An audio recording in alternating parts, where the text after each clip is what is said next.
হ্যাঁ 2-3 হাজার লোক দিয়ে তারপর অ্যাটাক করলে সেই বড় বড় পাথর গেটটা লাগাতে গেলাম, গেটটা লাগাতে পারলাম, এমন ভাবে ধাক্কা মারলে পড়ে গেলাম, দিয়ে সাইডে আড়াল করলাম, তাও গোড়ালি করে থানা ভাঙচুর করে দিয়েছে পুরো। একদম শেষ করে দিকে থানা গুটিয়ে দিয়েছে সব।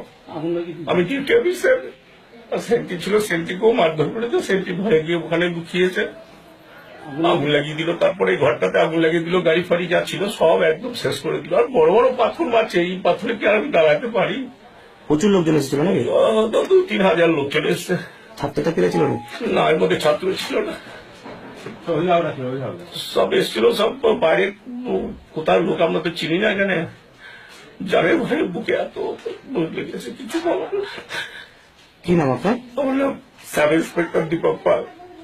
আপনাদেরও প্রচুর পুলিশ কর্মী তো আহত হয়েছে, যখন আমাদের গোটা 7-8 জন ইনজোর্ড হয়েছে। হেড ইনজুরি, মারবে কিনা বলতে পারবো না। তাদেরকে ফেলে গোড়ালিতে করে প্লাস ব্যারাকে গিয়ে অ্যাটাক করছে। আমি ডিউটি অফিসার, আমাদের তো জাত অবস্থা।